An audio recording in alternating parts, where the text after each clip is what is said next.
Alors s'il faut commencer quelque part, ce serait bien de commencer avec l'occupation égyptienne de 1831-1840. Donc Mohamed Ali, qui est wali d'Égypte, va envoyer son fils dans le Bilad Sham, c'est-à-dire la Grande Syrie. Cette occupation égyptienne d'Ebrahim Bacha va ébranler l'ordre social dans la montagne libanaise et les structures traditionnelles dont les Druzes étaient surtout bénéficiaires. Les rapports entre les chrétiens en pleine expansion socio-économique et les Druzes, jusqu'ici politiquement dominants, vont donc se redéfinir dans la violence. L'émancipation des chrétiens est le résultat de plusieurs facteurs. D'abord, une poussée démographique, ensuite un accès à la production et à l'éducation qui a été notamment dispensé par les missionnaires étrangers, et enfin une certaine immunité politique qui a été assurée notamment par la France.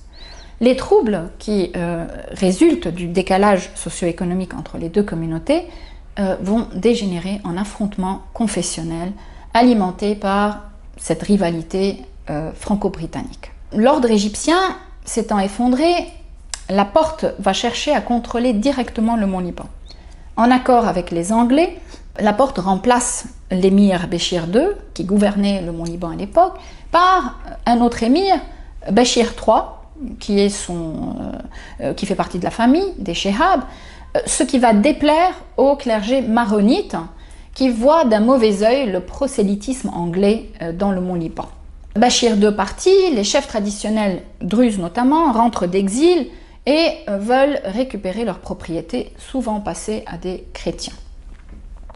Donc là, on est en plein dans l'ère des Tanzimat. Vous voyez ces réformes qui avaient été introduites dans l'Empire ottoman, qui avaient aussi auguré une certaine égalité de tous les sujets du sultan, devant la loi, devant l'impôt et devant l'emploi. On est aussi en plein contexte d'une certaine renaissance culturelle et religieuse qu'on appelle la Nahda. Et les chrétiens, à cette époque, aspirent à une égalité sociale et à une certaine liberté. Ils vont donc refuser de céder à nouveau aux notables dans le Mont Liban. Donc les Anglais et les Ottomans se rallient les Druzes. Béchir III ne parvient pas à gérer les désaccords entre Druzes et chrétiens, ce qui va générer une première vague de violence dans la montagne à partir d'octobre 1841. Donc, des assaillants druzes vont attaquer Der el-Qamar, qui est une bourgade chrétienne, dans le Chouf, et des batailles et massacres vont être recensés dans l'ensemble en fait, des régions d'implantation chrétienne dans le sud du Mont Liban et de la Bekaa ouest. Abandonné par les Anglais, l'émir Béchir III va être destitué et remplacé par Omar Bacha. Omar Bacha est un gouverneur ottoman et ça va être la fin de l'émirat dans le Mont Liban. Mais la politique de Omar Bacha déplaît aux chrétiens, tout comme aux Druzes, et d'ailleurs les chrétiens et les Druzes vont se liguer contre lui. Il va réagir en faisant emprisonner des chefs druzes, et c'est à ce moment-là que les partisans de ces chefs druzes vont vont appeler à la révolte, et le mouvement va être durement réprimé par les troupes ottomanes. Au sein des troupes ottomanes, on avait aussi deux héros populaires chrétiens notamment, et qui vont être chargés de commander les troupes libanaises mises à la disposition du gouverneur Omar Bacha. Et c'est ça qui va en fait accroître l'animosité des Druzes envers les chrétiens. Après l'échec de l'administration ottomane, Omar Bacha va être écarté en décembre 1942, la crise va s'internationaliser et déboucher sur le partage administratif de la montagne en fait en deux districts, séparés par la route de Damas et qui vont être tous les deux soumis à la suzeraineté ottomane. L'un au nord est gouverné en fait par un maronite et l'autre au sud qui en zone mixte en fait, parce que celui du sud n'est pas entièrement druze, hein, c'est une zone mixte qui va être quand même gouvernée par un druze. Et c'est ce qu'on appelle le régime de la double préfecture ou la Qa'im Maqamiyatain, et qui va durer de 1843 à 1860. Donc pour résoudre l'épineuse question des chrétiens majoritaires du district druze, en fait ils constituent 2/3 de la population, on nomme des mandataires ou des wakils, des wukala, issus de la paysannerie chrétienne pour les représenter auprès du préfet du district druze, ce qui porte atteinte évidemment à l'autorité des druzes. Alors on va faire la même chose dans le district chrétien et on va adopter donc un wakil druze pour la petite minorité druze qui se trouve dans ce district chrétien. Les druzes refusent d'indemniser les victimes chrétiennes des massacres de 1841 et se sentent en fait lésés par les sanctions qui ont été imposées. Et une deuxième vague de violence va vraiment enflammer la région entre avril et mai 1845. Pressé par les Européens, Laporte va dépêcher son ministre des Affaires étrangères, Chekib Afandi, qui va désarmer la population et proclamer en octobre 1845 ce qu'on appelle le règlement de Chekib Afandi. Alors ce règlement institutionnalise l'existence de 6 communautés importantes, la communauté maronite, la communauté druze, grecque catholique, orthodoxe, chiite et sunnite. Et ce règlement va consacrer le pouvoir des mandataires, donc des wakils, dans les régions mixtes, alors qu'il va conforter le pouvoir des notables dans les zones homogènes. Donc ça va créer un gros problème. On va mécontenter en fait à la fois les paysans chrétiens qui se trouvent dans le district homogène du Nord, qui sont opprimés par leurs chefs, mais aussi on va mécontenter les notables druzes, puisque les wakils chrétiens dans le district druze qui vont avoir plus de voix au chapitre. Les chefs druzes des zones mixtes refusent en fait de céder leur pouvoir aux wakils, aux mandataires chrétiens, et continuent d'opprimer leurs paysans au sein du district druze, leurs paysans majoritairement chrétiens. Donc conséquence du règlement de Chekib Afandi, on va voir des soulèvements paysans qui éclatent en 1858 dans le district nord, contre la tyrannie des notables chrétiens de la famille Khazen. Parce que les wakils n'ont pas leur place dans ce district qui est plutôt homogène. Donc cette famille des Khazen, ce sont justement les Ektaïs, c'est-à-dire les chefs entre guillemets féodaux, qui en fait administrent et gèrent, on va dire, le nord du Mont Liban.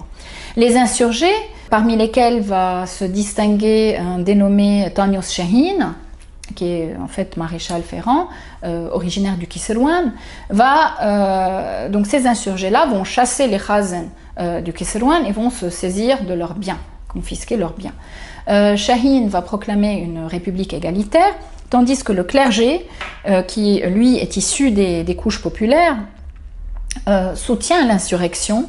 Le patriarche maronite, lui, va laisser faire et puis ensuite va se rendre compte que ça va trop loin et va condamner cette insurrection, on va dire, des paysans chrétiens à l'encontre de leur notabilité chrétienne. Donc il n'y a rien de confessionnel dans le district chrétien pour le moment.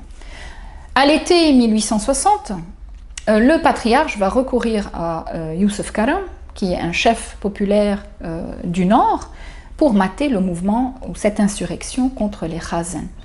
Et on va donc ramener les Khazen dans leur fief, dans leur terre, mais dans le district sud, pendant ce temps, les chefs druzes sont inquiets. Pourquoi? Parce qu'ils craignent en fait la contagion de cette insurrection dans le district sud qui pourrait éventuellement amener leurs sujets entre guillemets chrétiens à se mobiliser contre les notables, en l'occurrence majoritairement druzes.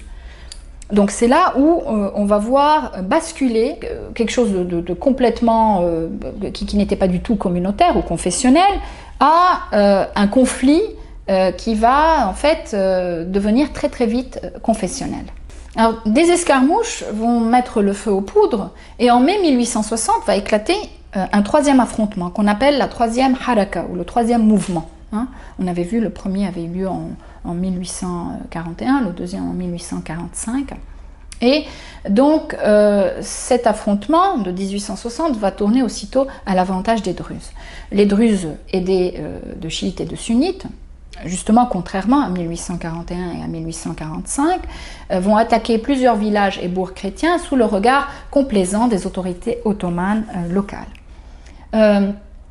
Il y a aussi 3000 Druzes qui vont arriver du Houran, donc la Syrie actuelle, en renfort.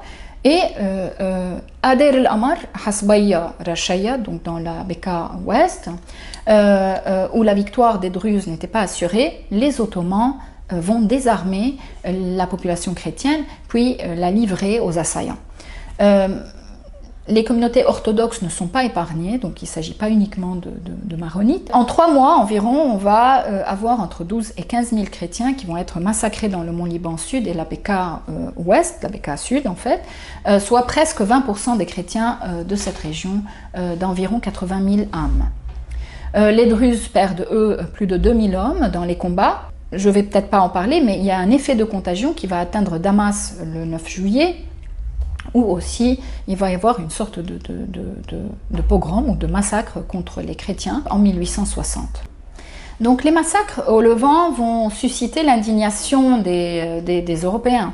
Et en fait, Napoléon III va chercher à apaiser les catholiques français qui déjà étaient mécontents de sa politique italienne, hein, parce que l'unité de l'Italie du Nord, qui a été soutenue par Napoléon III contre l'Empire autrichien, avait mis en fait en péril les États pontificaux. Donc les chrétiens catholiques de France ne sont pas du tout contents de cette politique française de Napoléon III, et c'est à ce moment-là que l'empereur va décider d'envoyer une expédition pour porter secours aux chrétiens d'Orient. À ce moment-là, le ministre ottoman des Affaires étrangères, Fouad Bacha, va essayer de limiter, on va dire, l'ingérence des Européens, notamment des Français, et va donc se rendre à Beyrouth en juillet 1860, puis à Damas pour essayer de restaurer l'ordre. Alors il y aura plus d'une centaine de militaires, plus d'une cinquantaine de fonctionnaires ottomans, dont le gouverneur de Damas, qui vont être en fait exécutés. Sur les 5000 individus reconnus coupables, il y aura environ 1200 qui seront arrêtés et aussitôt en fait relâchés. Seul le leader druze Saïd Jumblat, qui est fils de Bachir Jumblat, un grand leader druze dont l'émir Béchir II s'était débarrassé en 1825, donc Saïd Jumblat va décéder en prison des suites d'une tuberculose, et en fait les indemnités qu'on a promises en fait aux chrétiens ne vont pas être honorées, ou vont être, on va dire, partiellement honorées. En août 1860, le corps expéditionnaire français, qui est composé de 6000 hommes, va débarquer à Beyrouth avec pour objectif de rétablir l'ordre, la tranquillité, et redonner, on va dire, un petit peu d'espoir à la population sinistrée. En septembre de la même année, une commission internationale est donc chargée de statuer sur un nouveau régime pour le Liban. C'est ainsi que naît ce qu'on appelle le règlement organique, qui abolit la double préfecture, donc la Qa'im Maqamiyatain, et officialise en juin 1861 le système de la Mutasarrifiyya.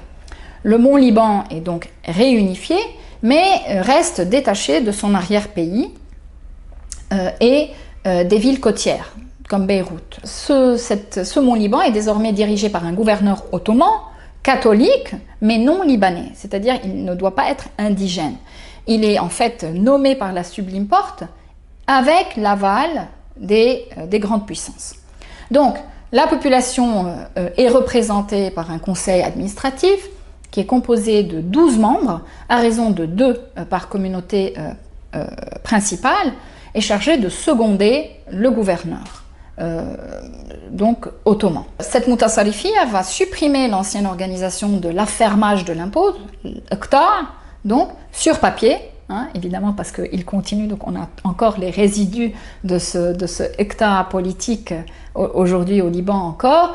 En fait, mais malheureusement, donc, ce système va paradoxalement réaffirmer ce qu'on appelle le confessionnalisme politique qui régit encore aujourd'hui la politique libanaise. Alors en fait, 1860 a énormément bouleversé la démographie du Mont Liban. Déjà, si on compte les massacres, ils n'ont touché que la population mâle chrétienne. Il y a énormément de femmes qui vont se retrouver évidemment sans mari, sans père, sans frère, sans même garçon, sans fils. Et ça va créer, on va dire, un changement dans la pyramide, on va dire, des âges. Il y a énormément de femmes donc, qui vont devoir commencer à travailler, hein, ou en tout cas assurer à ceux qui sont encore vivants dans la famille, assurer donc un moyen de survie. Donc c'est à ce moment-là que les femmes vont commencer énormément à travailler, notamment dans ce qu'on appelle les magnaneries, donc dans les soirées. Donc elles vont filer de la soie. Mais aussi, il va y avoir des déplacements de population, certes, parce que les femmes qui se retrouvent dans des districts qui ont été les plus atteints, les plus touchés, ces femmes-là, elles vont devoir se déplacer ailleurs pour éventuellement refaire leur vie, hein, là où il y a encore des hommes. Donc, en effet, alors vous allez voir qu'il y a des personnes qui vont se déplacer à nouveau de Zahle vers le Mont Liban, par exemple parce que Zahle a été une des bourgades qui avait été sinistrée en 1860, où il y a eu environ 1500 morts. Évidemment qu'il va y avoir des déplacements vers la côte. On sait que par exemple énormément de femmes ont dû fuir, enfin énormément de familles, hein, avant les massacres, ont dû fuir, on va dire, les régions du Chouf vers Saïda, mais là à Saïda aussi il y a eu des massacres, donc ils ont été poursuivis à Saïda. Il va y avoir aussi des transferts de population qui viennent se réfugier à Beyrouth. Donc oui, ça a énormément changé, on va dire, le paysage socio-économique et surtout démographique et même culturel du Liban à l'époque. Hein, donc l'émancipation de la femme vient ici, hein, vient d'ici, surtout à partir de 1860.